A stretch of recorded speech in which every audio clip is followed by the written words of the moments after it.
Hello friends, मैं अमित। आज हम लोग इंग्लिश ग्रामर में indefinite pronouns somebody, nobody, anybody, everybody, someone, no, one anyone everyone के बारे में समझेंगे, मींस पढ़ेंगे। इसका मतलब यह है कि अगर हम लोग समबडी का यूज करना चाहें तो वहां उसे हम कहां यूज कर सकते हैं और उनके साथ यूज होने वाले ग्रामर टिप्स क्या है। तो सबसे पहले अगर हम लोग बात करें समबडी की, अगर हम लोग सबसे फर्स्ट बात करें समबडी, समबडी का मतलब क्या है, पहले तो इसका मतलब, इसका मीनिंग समझ लेते हैं। It refers to an unknown person. unknown means जिसे हम नहीं जानते हैं, somebody, unknown person। अब देखेंगे हम लोग इनके यूजेस। पहले तो हम लोग ये समझ लेते हैं, it refers to an unknown person, जिसे हम नहीं जानते हैं, वहां हम लोग somebody का यूज करते हैं। जैसे एग्जांपल से हम लोग समझ सकते हैं, somebody is at the road, somebody is at the door means door पर कोई है, डोर पर कोई है। तो somebody means अननोन पर्सन के लिए हम लोग somebody का यूज करते हैं। इस तरह से दूसरा एग्जांपल हम लोग देखेंगे, somebody left their bag here। somebody left their bag here, किसी ने यहां अपना बैग छोड़ दिया है, किसी ने यहां अपना बैग छोड़ दिया है। वहां हम लोग किसी ने मींस जहां अननोन पर्सन की बात हो वहां हम लोग somebody का यूज करते हैं। अभी हम लोग इनके यूजेस को समझेंगे। यूजेस, यहां हम लोग फर्स्ट यूज को देखें, use when referring to a unknown person। पहले तो हम लोग इनकी मीनिंग को समझ सकते हैं। अननोन पर्सन, पहले तो हम लोगों ने इसका मीनिंग समझा कि it refers to unknown person, अजनबी व्यक्ति जिसे हम नहीं जानते हैं, उसके लिए हम लोग somebody का यूज करते हैं। एग्जांपल समझ सकते हैं, somebody is at the road या somebody left their bag here, किसी ने अपना बैग छोड़ दिया है। इसी तरह से हम लोग पहला यूज देख रहे हैं, use when referring to an unknown person, जैसे हम लोग फर्स्ट मीनिंग से समझ सकते हैं। एग्जांपल हम लोग समझेंगे, somebody is knocking at the door, somebody is knocking at the door, कोई दरवाजे पर खटखटा रहा है, नॉक कर रहा है। इस तरह से दूसरा example, somebody plucked the flower, किसने फूल तोड़ा है, किसने फूल तोड़ लिया। तो यहां हम लोग देख सकते हैं कि somebody मींस अननोन पर्सन के लिए हम लोग somebody का यूज करते हैं। दूसरा यूज देखेंगे हम लोग, use when the person's identity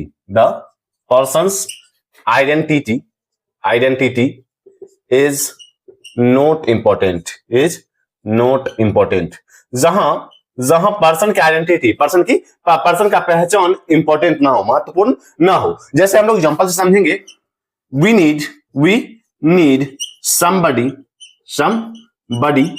to volunteer for this project। यहां हम लोग देख सकते हैं कि हमें किसी की जरूरत है जो इस प्रोजेक्ट को वॉलंटियर कर सके। तो यहां somebody, जहां आइडेंटिटी इंपॉर्टेंट ना हो, जहां पर्सन की आइडेंटिटी इंपॉर्टेंट ना हो, वहां हम लोग somebody का यूज करते हैं। जैसे we need somebody to volunteer this project, हमें कोई चाहिए जो इस प्रोजेक्ट को वॉलंटियर कर सके। तो यहां somebody के लिए पर्सन की आइडेंटिटी इंपॉर्टेंट नहीं है, वहां हम लोग somebody का यूज कर रहे हैं। जैसे हम लोग दूसरा एग्जांपल देखेंगे, you need somebody to clean up this mess means यहां क्लीन करने के लिए कोई चाहिए। तो मींस इसका मतलब यह है कि अगर पर्सन की आइडेंटिटी इंपॉर्टेंट ना हो, वहां हम लोग उस पर्सन के लिए somebody का यूज कर लेते हैं। तीसरा यूज देखेंगे हम लोग, use to indicate important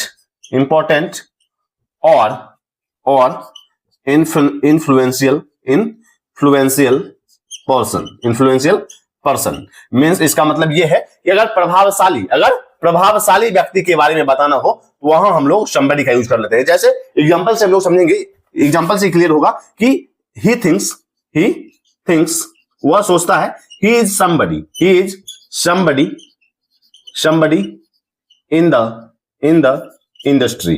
industry or company means इसका मतलब यह है कि वह सोचता है कि वह कंपनी में कोई है, कंपनी में कुछ है। मींस इन्फ्लुएंशियल पर्सन के लिए हम लोग somebody का यूज कर लेते हैं। जैसे he thinks he is somebody in the industry or company, वह सोचता है कि वह कंपनी में कुछ है, कंपनी में मींस अपने आप के बारे में कुछ सोचता है कि मैं कुछ हूं, इंडस्ट्री में कुछ हूं या कोई हूं, मींस अपने आप को प्रभावशाली सोचता है, वहां हम लोग somebody का यूज कर लेते हैं। he thinks he is somebody in the industry or company, he thinks he is somebody in the company। इसी का दूसरा एग्जांपल हम लोग देखेंगे, she she wants to be somebody in the music industry means वह म्यूजिक इंडस्ट्री में कुछ होना चाहती है, मीन्स कोई होना, प्रभावशाली होना चाहती है, तो वहां हम लोग प्रभावशाली व्यक्ति के लिए somebody का यूज करते हैं। जैसे he thinks he is somebody in the industry या और कंपनी, वह सोचता है कंपनी में कुछ है, कंपनी में वह एक प्रभावशाली व्यक्ति है, तो प्रभावशाली व्यक्ति के लिए हम लोग somebody का यूज कर लेते हैं। इस तरह से अब हम लोग देखेंगे somebody को यूज करने के टिप्स। अगर हम लोग somebody को यूज कर रहे हैं तो वहां किन किन बातों को हमें ध्यान रखना होगा, वो चीजें हम लोग देखेंगे। अब देखेंगे grammar tips while using somebody means somebody को यूज करने के वक्त आपको किन किन बातों का ध्यान रखना है, ये चीजें अभी हम लोग देखेंगे। सबसे पहले अगर हम लोग बात करें फर्स्ट बात करें, somebody एक सिंगुलर फॉर्म में यूज किया जाता है। somebody सिंगुलर फॉर्म में यूज किया जाता है, तो इसका मतलब यह है कि यह वर्ब भी सिंगुलर लेता है, जैसे अगर हम लोग बात करें एग्जांपल से somebody is coming today, आज कोई आ रहा है, तो यहां हम लोग देख सकते हैं somebody के साथ is का यूज ना कि आर का। somebody सिंगुलर फॉर्म में यूज किया जाता है और इसके साथ वर्ब भी सिंगुलर आता है, इसी तरह से दूसरा हम लोग देखेंगे ग्रामर टिप। अगर बात करें इसके प्रोनाउन की, यूज प्रोनाउंस विद somebody। अगर प्रोनाउन की बात करें तो हम लोग यूज करते हैं या तो दे की, या देयर की, या देम की। अगर हम लोग बात करें somebody सिंगुलर फॉर्म में आता है और सिंगुलर फॉर्म में यूज होता है और वर्ब भी सिंगुलर आता है इसके साथ। लेकिन अगर somebody के साथ प्रोनाउन की बात करें, अगर somebody के साथ प्रोनाउन की बात करें तो वहां हम लोग दे का यूज करते हैं, देयर का यूज करते हैं, या फिर देम का यूज करते हैं। जैसे एग्जांपल से हम लोग समझेंगे, if somebody calls tell them I will call back। अगर कोई कॉल करता है तो उसे बता दो, तो उसे बोलना कि मैं कॉल करूंगा, मैं बाद में कॉल करूंगा। तो यहां हम लोग देख सकते हैं somebody के साथ देम का यूज। इसका मतलब यह है कि somebody सिंगुलर यूज होता है, सिंगुलर वर्ब लेता है, लेकिन अगर प्रोनाउन की बात करें तो उसके साथ हम लोग दे, देयर और देम का यूज करते हैं। अगर somebody के साथ प्रोनाउन की बात करें तो उसके साथ हम लोग दे, देयर और देम का यूज करते हैं। जैसे हम लोग एग्जांपल समझ सकते हैं, if somebody calls tell them I will call back। अब हम लोग देख सकते हैं कि somebody का पहले हम लोगों ने मीनिंग समझा, इसके यूजेस को समझा हम लोगों ने। उसके बाद ग्रामर टिप्स कि somebody को यूज करने के वक्त हमें किन किन बातों का ध्यान रखना है। जैसे अगर बात करें कि somebody सिंगुलर फॉर्म में यूज होता है, वर्ब सिंगुलर रहता है, लेकिन अगर प्रोनाउन की बात करें तो इसके साथ हम लोग दे, देयर और देम का यूज करते हैं। अब हम लोग इसके आगे nobody की ओर चलेंगे, मींस nobody की बात करेंगे। अगर हम लोग बात करें nobody की, तो nobody है negative form of somebody means somebody का नेगेटिव है nobody। इसका मतलब है it means not any person or no one means कोई भी नहीं के सेंस में हम लोग nobody का यूज करते हैं। nobody का मतलब होता है it means not any person or no one। Example से हम लोग समझ सकते हैं, nobody was at home means घर पर कोई नहीं था। तो यहां हम लोग nobody का यूज करते हैं not any person और no one के सेंस में। somebody का नेगेटिव होता है nobody। इस तरह से अब हम लोग इसके यूजेस को समझते हैं। यूजेस, फर्स्ट यूज हम लोग देखेंगे, use to indicate not any person is present in the situation means कोई भी नहीं के सेंस में हम लोग nobody का यूज करते हैं। जैसे हम लोग एग्जांपल से समझ सकते हैं, there was nobody at the desk means desk पर कोई नहीं था। तो कोई नहीं present means not any person present in the situation के लिए हम लोग nobody का यूज करते हैं। इस तरह से दूसरा यूज हम लोग देखेंगे, use to emphasize complete absence or lack of importance।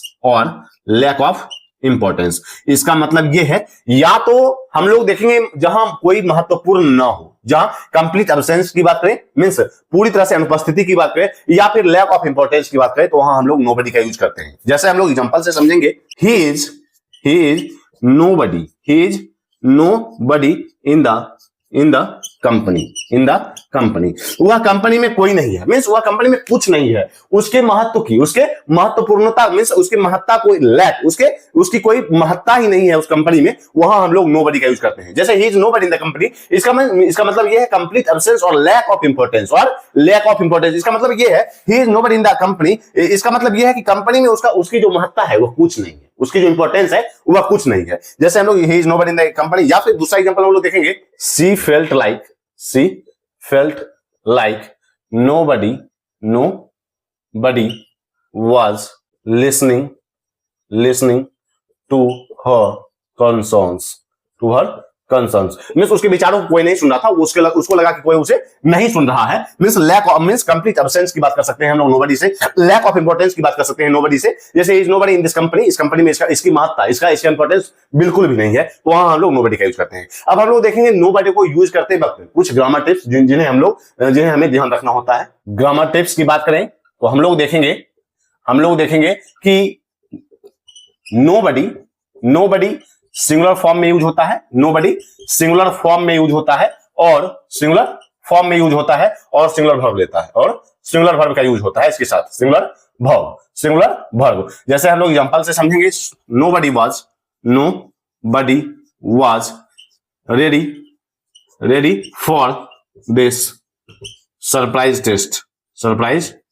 Test, means इस सरप्राइज टेस्ट को देने के लिए कोई तैयार नहीं था। तो यहां हम लोग देख सकते हैं नोबडी के साथ वाज का यूज, मींस सिंगुलर वर्ब का यूज, ना कि वेयर का, ना कि वर का यूज हम लोग नहीं करेंगे, हम लोग वाज का यूज करेंगे। लेकिन अगर हम लोग बात करें इसके प्रोनाउन की, अगर हम लोग बात करें प्रोनाउंस की, तो प्रोनाउन इसके साथ यूज होता है दे, देयर और देम, दे, देयर और देम का यूज होता है प्रोनाउन के रूप में। तो यहां हम लोग देख सकते हैं ग्रामर टिप्स की नोबडी सिंगुलर वर्ब होता है, सिंगुलर फॉर्म में यूज होता है और सिंगुलर वर्ब लेता है, लेकिन प्रोनाउन की बात करें तो दे, देयर और देम का यूज करते हैं हम लोग इसके साथ। जैसे एग्जांपल से हम लोग समझ सकते हैं, नोबडी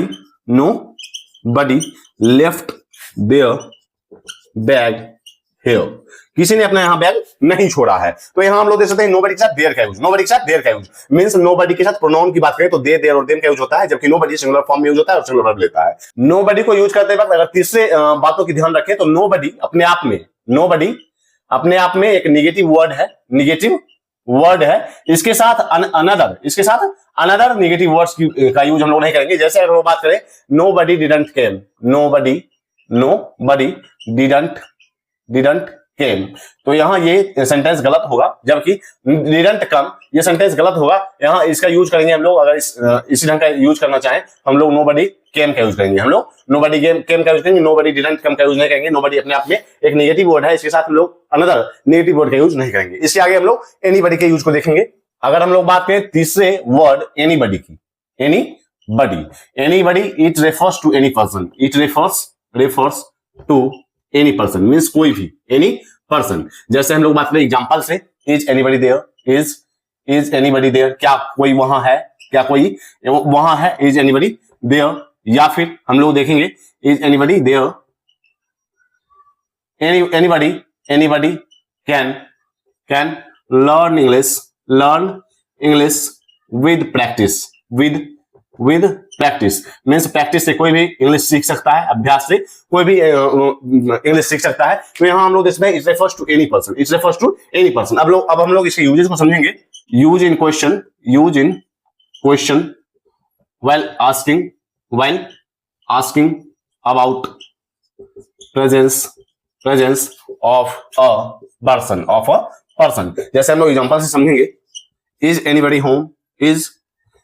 होम, मींस घर पर कोई है, एनीबडी होम घर पर कोई है। तो हम लोग देख सकते हैं कि क्वेश्चन पूछने के लिए मींस प्रेजेंस, किसी व्यक्ति की उपस्थिति को पूछने के लिए हम लोग क्वेश्चन में एनीबडी का यूज करते हैं, इज एनीबडी होम घर पर कोई है। या फिर दूसरा एग्जांपल हम लोग देखेंगे, has anyone seen my keys, किसी ने मेरी चाबी देखी है। तो यहां हम लोग देख सकते हैं कि क्वेश्चन पूछने के लिए किसी व्यक्ति की प्रेजेंस के लिए अगर क्वेश्चन पूछना हो तो हम लोग एनीबडी और एनीवन का यूज करते हैं। अभी हम लोग इसके और भी एग्जांपल और भी यूजेस को देखेंगे। दूसरा यूज देखें, use in negative statements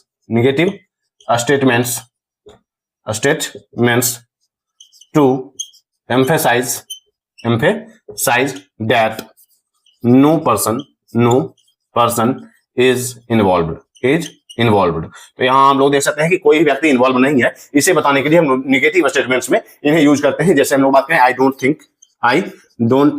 think anyone knows the answer. मैं नहीं सोचता कि कोई आंसर जानता है। तो यहां हम लोग देख सकते हैं कि एनीबॉडी और एनीवन का यूज करते हैं नेगेटिव स्टेटमेंट्स में। अगर नो पर्सन इन्वॉल्व की बात करें, कोई व्यक्ति इन्वॉल्व ना हो और उसकी बात करें, तो हम लोग नेगेटिव स्टेटमेंट्स में एनीबॉडी का यूज करते हैं और एनीवन का यूज करते हैं। इसी के आगे हम लोग थर्ड यूज की बात करें, तो यहां हम लोग देखेंगे to indicate any person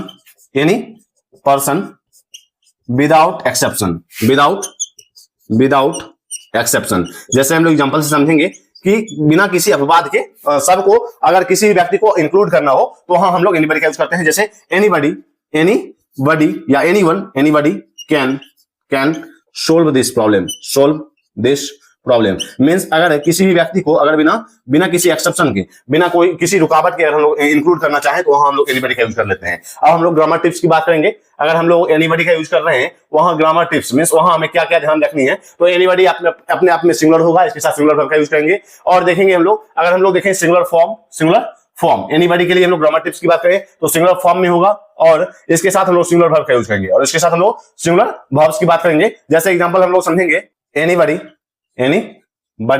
is welcomed to attend means यहां हम लोग देखेंगे कि किसी का भी स्वागत है अटेंड करने के लिए। तो यहां हम लोग देख सकते हैं एनीबॉडी के साथ इज का यूज ना कि आर का, तो सिंगुलर फॉर्म में यूज होगा और सिंगुलर वर्ब का यूज करेंगे। इस तरह से अगर हम लोग बात करें इसके साथ प्रोनाउंस की बात करें तो इसके साथ हम लोग दे, देयर और देम का यूज करते हैं। दे, देयर और देम का यूज करते हैं। जैसे एग्जांपल से हम लोग समझेंगे, if anyone calls tell them I am busy means अगर कोई कॉल करता है तो उसे बताओ कि मैं बिजी हूं, मैं व्यस्त हूं। तो यहां हम लोग देख सकते हैं प्रोनाउन के लिए दे, देयर और देम का, जबकि अगर वर्ब की बात करें तो सिंगुलर फॉर्म में होता है, सिंगुलर वर्ब का यूज करते हैं। तो ग्रामर टिप्स यही है और यूजेस हम लोगों ने देख लिया एनीबॉडी का। अब हम लोग इसके आगे एवरीबॉडी की ओर चलेंगे। अगर हम लोग बात करें फोर्थ वर्ड एवरीबॉडी का यूज करते हैं हम लोग। It refers to all the person और it refers to all the person present there means वहां उपस्थित सभी व्यक्ति के लिए हम लोग एवरीबॉडी का यूज करते हैं। जैसे एग्जांपल से हम लोग समझेंगे, everybody had fun at the concert means concert में सभी ने मजे किए। तो एवरीबॉडी के लिए हम लोग एवरीबॉडी का यूज करते हैं। It refers to all the person present there, अगर वहां उपस्थित सभी व्यक्ति के लिए लोग एवरीबॉडी का यूज करते हैं। अगर हम लोग बात करें, अगर हम लोग एक प्रिसाइज करके देखें कि समबडी, नोबडी, एनीबॉडी और एवरीबॉडी का यूज कहां करते हैं, तो हम लोग देखेंगे नोबडी इसका मतलब है zero people means zero person. तो यहां हम लोग देख सकते हैं कि कोई भी नहीं के लिए नोबडी का यूज। या फिर हम लोग देखें एनीबॉडी का यूज करते हैं हम लोग। Could be any person means कोई भी के लिए हम लोग यूज करते हैं एनीबॉडी का। कुड बी एनी पर्सन के लिए हम लोग एनीबॉडी का यूज करते हैं। इसी तरह से हम लोग देखेंगे समबडी का यूज करते हैं हम लोग। वन अननोन पर्सन मीन्स कोई भी जो अननोन हो वहां हम लोग समबडी का यूज करते हैं, अननोन पर्सन। इस तरह से एवरीबॉडी के लिए हम लोग यूज करते हैं everybody all the person included, all the people included means कोई भी जो भी मीन्स सभी जो इंक्लूड है जो वहां उपस्थित है, तो वहां हम लोग यूज करेंगे एवरीबॉडी का। तो यहां हम लोग देखते हैं नोबडी के लिए zero people, anybody, could be any person, somebody, one unknown person और फिर everybody all the people included. तो यहां हम लोगों ने देखा समबडी, नोबडी, एवरीबॉडी, एनीबॉडी और एवरीबॉडी के यूजेस और इनके बीच डिफरेंसेस को। इस तरह से समबडी की जगह पर लोग समवन का यूज कर सकते हैं, नोबडी के लिए नो वन का, एनीबॉडी की जगह पर एनीवन का और एवरीबॉडी की जगह पर एवरीवन का। सिर्फ यहां देख सकते हैं नोबडी और नो वन अलग अलग वर्ड में लिखा जाता है, जबकि और सभी वर्ड्स एक ही साथ लिखे जाते हैं। तो यहां हम लोग देख सकते हैं someone, no one, anyone anyone everyone थोड़ा सा प्रोफेशनल है, फॉर्मल है, वहां हम लोग फॉर्मल यूज करेंगे और यहां हम लोग इसे कैजुअल यूज करते हैं। और एक ही जगह पर सेम जगह पर हम लोग यूज कर सकते हैं somebody, someone, nobody, known, anybody, anyone, everyone, everybody और एवरीवन। तो हम लोगों ने समबडी, नोबडी, एनीबॉडी और एवरीबॉडी के बीच डिफरेंसेस और इनके यूजेस और इनके साथ अगर हम लोग इसे यूज कर रहे हैं तो हमें किन किन बातों का ध्यान रखना होता है, ये चीजें भी हम लोगों ने समझी। तो आज तक इतना ही, मिलते हैं कल। अगर आपने इंग्लिश ग्रामर सब्सक्राइब नहीं किया जाओ सब्सक्राइब करें, इससे भी इंपॉर्टेंट आप सब्सक्राइब कर जाएंगे। तब तक के लिए बाय।